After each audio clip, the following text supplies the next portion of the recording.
আসসালামু আলাইকুম। অনেকদিন পর আজকে একটা ভিডিও নিয়ে আসলাম। বিশেষ করে প্রায় ২ মাস হলো ভিডিওটি তেমন বানানো হয় না। সব মিলে একটু ব্যস্ত ছিলাম।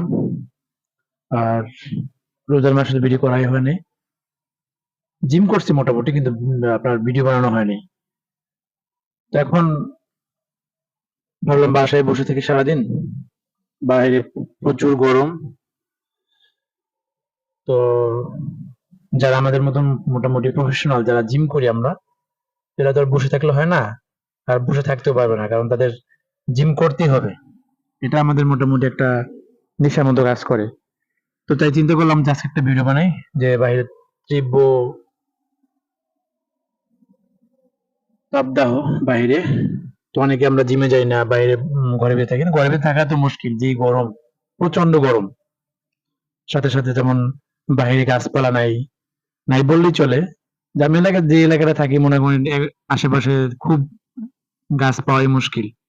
আর গাছ যেহেতু আমাদের একটা জীবন বাঁচানোর জন্য খুবই একটা বড় ভূমিকা পালন করে, সেক্ষেত্রে আমাদের গাছের প্রতি যত্নশীল হওয়া উচিত। যাই হোক, যাদের বাড়ির ছাদ আছে, যাদের বাসার পাশে জায়গা আছে, তারা চেষ্টা করবো গাছ লাগানোর জন্য এবং পরিবেশের ভারসাম্য রক্ষা করার জন্য। আর সাথে নিজের বডি ফিটনেস ঠিকঠাক। এবং যেহেতু প্রচুর গরম, এই গরম অনেক সময় দেখা যায় হিট স্ট্রোক হতে পারে, হিট স্ট্রোক হতে পারে। তারপর আপনার বিভিন্ন রকমের উম মানে গরম জাতীয় যেরকম সমস্যা হয়, ভাইরাস, জ্বর টর, ঠান্ডা জনিত সমস্যা এরকম হতে পারে। এ থেকে বাঁচার জন্য মোটামুটি বাসায় আপনি কিছু কার্ডিও করতে পারেন বা জিমে যাইতে পারেন।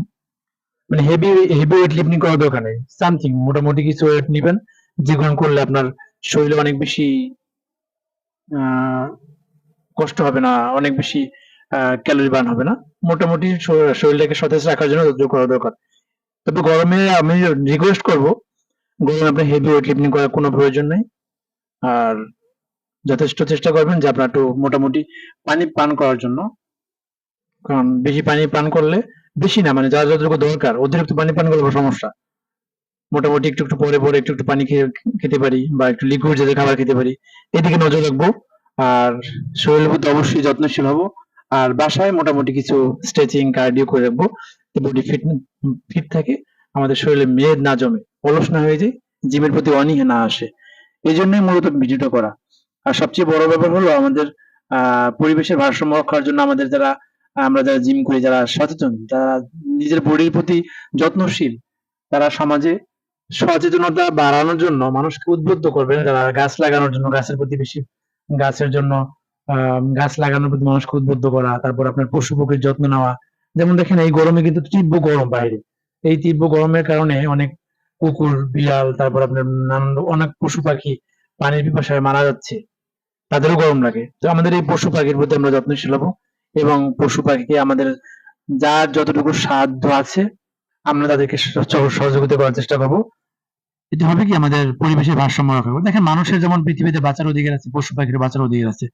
তারপরে মানে এই পৃথিবীতে আল্লাহ রব্বুল আলামিন যা সৃষ্টি করেছেন, কোনো কিছুই অকাজে না, সবকিছুই কাজের জন্য।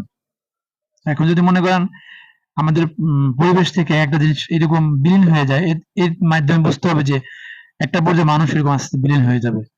কারণ আমরা নিজেরা বাঁচার জন্য যাই করি, কখনোই আমরা একা একা বাঁচতে পারবো না। আমাদের পশু পাখি গাছপালা, এই পৃথিবীতে যা যা ভালো জিনিস আছে এগুলো নিয়েই বাঁচতে হবে। তাই পশু পাখি গাছপালা সবার প্রতি যত্নশীল হব, নিজের প্রতি সাথে সাথে নিজের প্রতি যত্নশীল হব।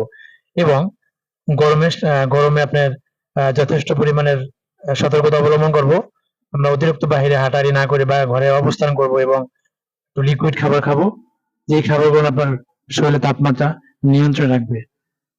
Thank you. আজকে এই পর্যন্তই। দেখা হবে অন্য কোনো ভিডিওতে, অন্য কোনো দিন। আল্লাহ হাফেজ। আসসালামু আলাইকুম।